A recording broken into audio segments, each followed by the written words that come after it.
Wes, aku sak record. Arep mulai ya, oke. Mitot, mitot. Oh, cucuk. Wes, tak record Ki. Ntar Mas, Mbak, masih ada yang belum konsen. Topan, sabar. Oke, oke, tenang, tenang. Mitot, mitot. Aweng, aweng. Padi, konsen di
Mulai wes nada.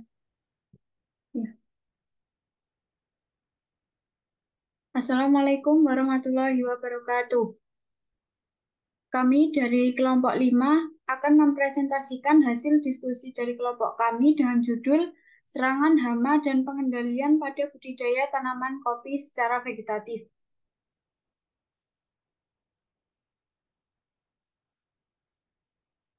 Kopi merupakan salah satu komoditi hasil perkebunan, mempunyai peran cukup penting dalam kegiatan perekonomian di Indonesia.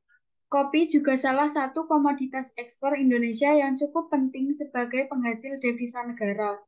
Kopi merupakan salah satu komoditas ekspor penting dari Indonesia. Data menunjukkan tahun 2021 Indonesia mengekspor kopi ke berbagai negara sebesar 387.264 ton. Diambil dari data Badan Statistik Tanaman Perkebunan tahun 2022. Selain peluang ekspor yang semakin terbuka, pasar kopi di dalam negeri juga masih cukup besar. Tingginya minat konsumen dalam dan luar negeri terhadap kopi mendorong tumbuhnya budidaya kopi.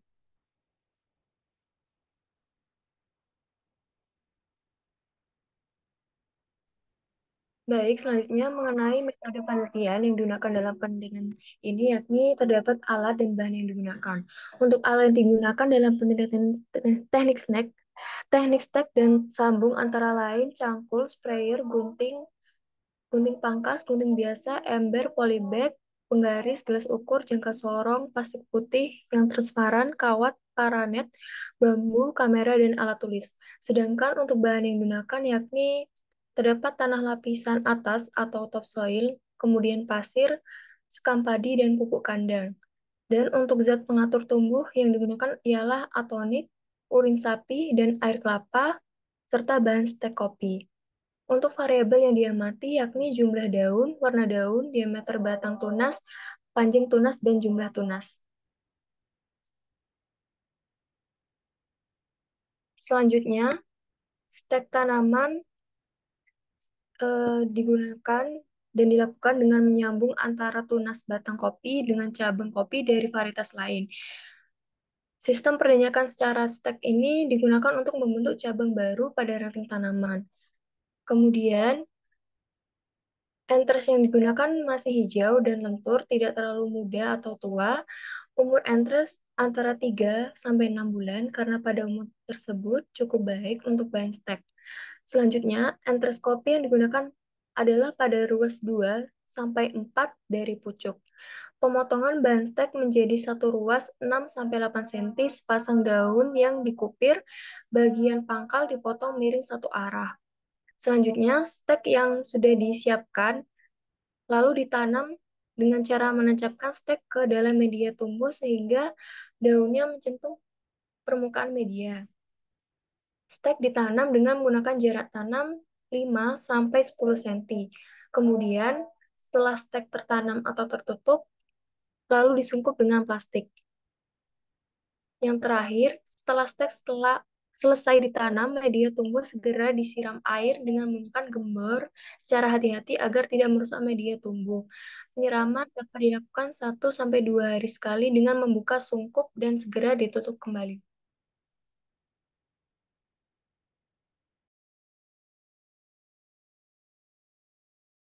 Proses pemindahan stek. Setelah tanaman di stek, lalu tanaman akan dipindah setelah stek berumur kurang lebih 3 bulan.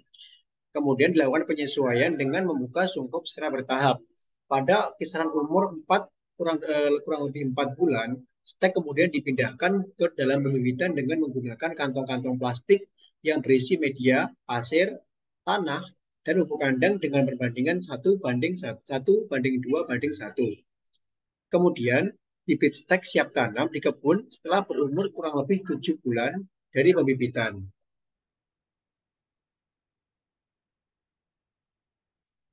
Selanjutnya yang kedua, yaitu teknik penyambungan.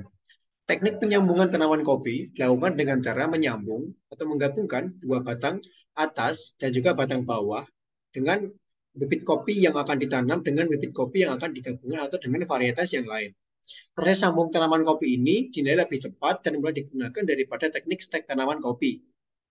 Untuk penyiapannya yang pertama, kita harus mempersiapkan enters batang atas atau bagian atas dengan bibit varietas lain dan juga bibit bagian bawah dengan umur kisaran 5-6 bulan.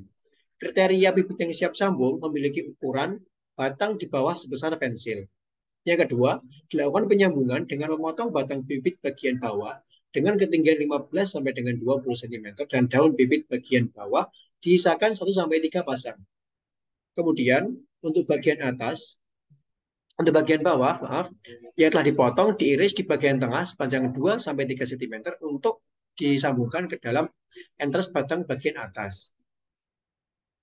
Selanjutnya, enters batang yang di atas diambil dari kebun dan dipotong satu ruas panjang 7 cm dengan ketentuan 3 cm di atas ruas dan 4 cm di bawah ruas.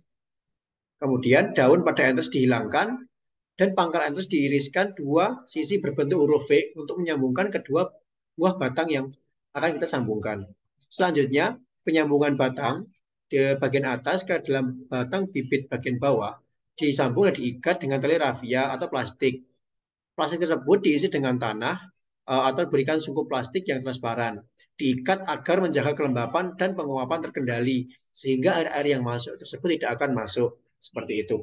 Selanjutnya, dilakukan pengamatan hasil dari sambungan setelah 2-3 minggu. Sambungan hidup bila enters masih segar ataupun hijau.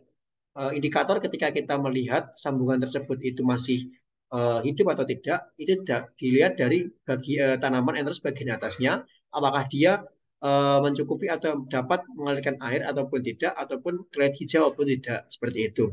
Bila sambungan bawah entersnya mati, maka akan berwarna hitam. Kemudian sungkupnya dibuka apabila tunas tumbuh dengan cukup yang lebih besar seperti itu.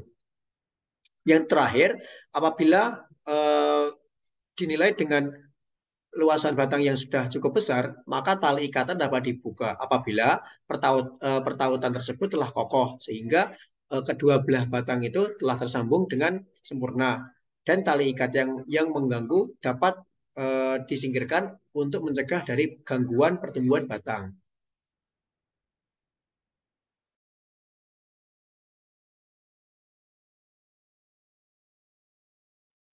Baik, untuk selanjutnya yaitu penyakit pada tanaman kopi. Penyakit pada tanaman kopi ini ada beberapa yang dapat menyerang tanaman kopi. Umumnya penyakit ini menyerang ketika tanaman kopi ini berumur 21-60 hari setelah tanam. Untuk penyakit ini disebabkan dari lingkungan ataupun lahan yang digunakan untuk budidaya tanaman kopi. Contoh-contoh dari penyakit tanaman kopi yaitu yang pertama ada penggeret buah kopi yang diakibatkan oleh Hypothemenemus hampei dengan efek pada kerusakan yang terjadi pada biji kopi seperti bijinya tidak terisi sempurna atau sampai busuk. Yang kedua yaitu penggerek cabang kopi yang disebabkan oleh Silosandrus spp dengan efek yaitu merusak cabang dan ranting tua atau ranting yang sakit, kemudian melubangi ranting pohon sebagai tempat hidup. Sehingga pada penggerak cabang kopi ini mengakibatkan batang kopi ini atau rantai kopi ini menjadi lebih mudah patah. Yang ketiga yaitu penggerek batang kopi disebabkan oleh Zuzera coffee yang dapat menyebabkan melubangi batang pohon dengan bereproduksi pada batang kopi inang. Pada penggerek batang kopi ini terjadi pada batang yang menjadi induknya yaitu pada batang utama. Yang keempat yaitu kutu hijau atau Coccus viridis yang mengakibatkan menghisap cairan hijau atau klorofil pada tanaman dan menumbuhi jamur embun pada bagian yang terserang kutu. Yang kelima yaitu karat daun kopi atau Havaster trix mengakibatkan efek daun menjadi berkarat saat proses pembibitan yang dipengaruhi oleh faktor lain seperti faktor kelembapan pada lahan tersebut. Kemudian untuk upaya pencegahan dari penyakit tanaman kopi, yaitu teknik pencegahan hama dan penyakit tanaman berasal dari berbagai teknik, baik secara alami ataupun secara teknis. Contohnya yaitu penggunaan insektisida, pestisida, dan fungisida yang digunakan dengan dosis tertentu yang tepat dan disesuaikan dengan penyakit yang menyerang. Penggunaan obat, pestisida, dan fungisida ini yang berlebihan dapat membuat hama menjadi resisten. Untuk upaya pencegahan alami dengan menggunakan aplikasi atraktan dan predator alami hama tanaman. Atraktan ini merupakan cairan penarik hama dari proses metilasi. Atraktan digunakan sebagai alat penarik hama. Pada cairan atraktan ini terkandung dalam akan memberikan respon terhadap serangga yang akan mempengaruhi tingkah lakunya. Contohnya seperti limbah perikanan ataupun metil eugenol yaitu minyak sereh dan daun cengkeh.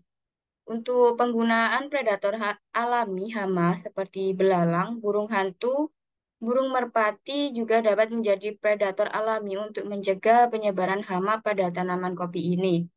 Penggunaan predator alami ini digunakan untuk mengurangi pestisida dan insektisida yang digunakan dalam dosis tinggi sehingga dapat membuat tanaman menjadi resisten atau rusak.